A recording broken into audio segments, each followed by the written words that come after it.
All right, ladies and gentlemen, Wicked for Good is here. Let's talk about it. What's going on, everyone? Welcome to Movie Emporium's movie review of Wicked for Good, the concluding chapter in the Wicked franchise that is directed by John M. Chu. So the two-part Wicked extravaganza, the movie event of the season that is not Avatar, is officially concluded.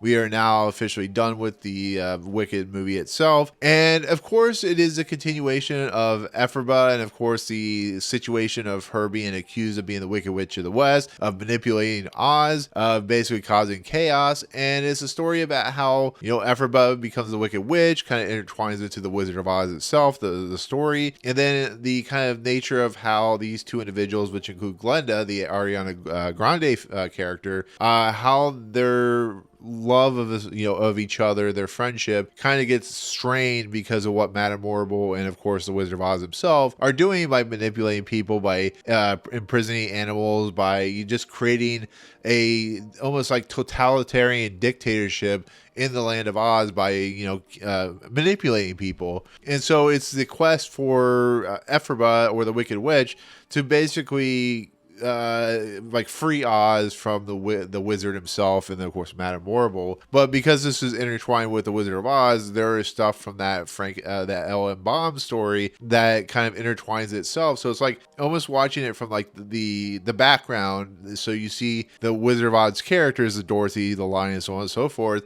and then you see the characters that have been through Wicked kind of intertwining with one another. So Wicked Part 1 completely took me by surprise. I mean, I told you in my review last year, I had no interest in seeing this movie. I thought it looked stupid. I didn't really have any interest in the musical itself. Then I saw the movie and it completely took me by surprise. It was one of those movies that just kind of ekes into your soul. The songs are uplifting and fun. The movie is dark and really interesting. And it has a lot to say about the ideas of like people and how people that of power use people against each other, and the idea of being different, and the idea of like, oppression and stuff like that. And so we get into the second chapter, and obviously I put it in my top 10 most anticipated because of how much I love that first movie. But the problem with the second half, and from what I've heard, is that it is lesser. The songs aren't as interesting. It just becomes a little less, because the first half is so good that the second half struggles to match that first half, at least in the musical. So I went in with this, excited, and hopefully it was good. And, that first movie got a lot of Oscar love and a lot of Oscar nominations, and I'm assuming this one will as well. And going into it, I was just really excited for it. Ariana Grande and Cynthia Erivo and everybody in this movie in the first part, were really good in it. So that leads to having seen the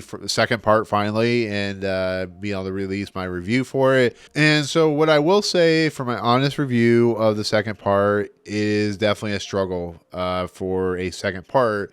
And it is very much in line with what a lot of musicals have to deal with, which is if you have this like really good first part, this really good first half, how do you keep the momentum going? And how do you keep that like level of anticipation and that level of love going for the whole entire run? Because the musical is 2 hours and 40 minutes, but you've already wasted 2 hours and 40 minutes on part one, and now you have to add in 2 hours and 17 minutes for part two. So how do you make it convincing and compelling? And I think for the most part, it does succeed. It exceeds on the cinematography and the set design and the costuming. The musical numbers are pretty decent, especially the one with the wizard. It is overall a pretty fun, entertaining movie. What makes it struggle is there seems to be an issue, especially with the script writing, where the writing of the characters, the dialogue, is really flat, is really uneven, is kind of campy in a lot of respects. There's points where it feels very wooden, what they're saying. There are parts where the things happen and then it kind of disappears, or storylines get like very short shrifted, especially with the Nissa and the Bach character. The way they structure Ephraim in this movie really is weird, because she has such a vendetta, such a passion to do the things that she does in the first movie, that when that crescendo of an ending happens, you're like, oh my God, it's going to be so cool to watch it just kind of turn into like this insane kind of narrative, and her juxtaposition, her justification is so short shrifted, is so weird, and so kind of imbalanced between like her need to free the animals and her need to take down the wizard, to also having her love for Glenda herself, and therefore there's so many moving pieces and parts that it just doesn't feel it's fully realized. And it's the same thing with Glenda, where there's so much fun there, so much entertainment value when it comes to what Ariana Grande is doing, especially like I said with Cynthia Erivo, that it feels like this is what the problem with the second half is just there's so much that they have to wrap up and so much they have to do in 137 minutes that it feels like it's just not enough. It feels like the weight is like crushing underneath, and it's not able to fully realize what it's trying to do. And then you have to intertwine all the Wizard of Oz stuff into it, and it just feels like a lot of pieces and a lot of moving parts are loosely put together. The Fierro and the Ephraim stuff, and the Fierro and the Glenda stuff, and it just, there's a lot of stuff there that is good, but once again, I felt like there was some, just felt like it needed to be toned down or something. I don't know. It was really weird how like they'll focus on one kind of story arc and then it'll kind of shift and kind of lessen a little bit to the point where you're just kind of like almost like in a kind of back and forth. You're like, oh my God, I have like whiplash because there's so much stuff happening. And I feel like memorable stuff is just kind of completely by the wayside. I think that it is the problem with, like, once again, you had so much time you spent with the first half of the movie that when the second half happens, it just feels like it's rushed. It feels like it's forced. And it's kind of a disappointment, to be fairly honest. I was really disappointed by how this story moved and how it was paced and how it was, edited together, because once again, Ariana Grande and Cynthia Erivo are doing a fantastic job. They're Oscar-worthy performances, but it's just the flatness of the dialogue, the flatness of the story arcs, the character motivations. It's really weird. But I like a lot of songs, like the one with the wizard and of course Glenda and Afroba is really a lot of fun, really entertaining.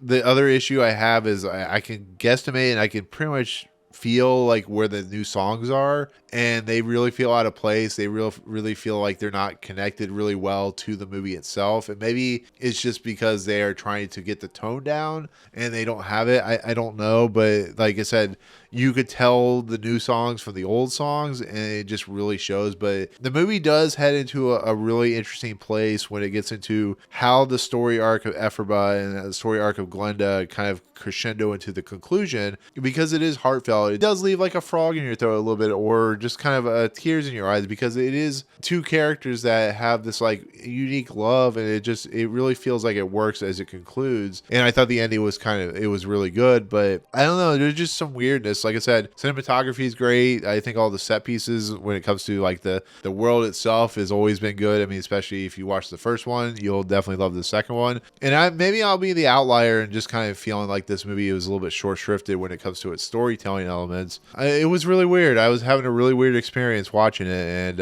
it's not bad. It's entertaining. It has great moments. It has a great conclusion. It just has a weird structure to it that maybe I need to see it again. I don't know. But as my feeling, I feel like this is just the first part is so good that maybe my anticipation for this kind of ruined it. I don't know. But overall, a little disappointed. Hopefully more, but still a good movie. Still recommend for anybody that loves Wicked. I think you'll love this movie, so there you go. Anyways, with that said, that's my take on Wicked for Good, the concluding chapter to Wicked. I do appreciate you watching. In the comments below, what do you think of the second half of Wicked? Do you like it? Do you not like it? Do you feel like it struggles, especially the musical, which I have not seen the musical itself, but I've only seen the movie? So let me know in the comments. Otherwise, if you like what you see on this channel, hit the subscribe button to join Movie Emporium. Hit that notification bell top to find what's coming next. Like the video, awesome. Hit that like button. And as always, we'll see you guys in the next video. Peace out, guys.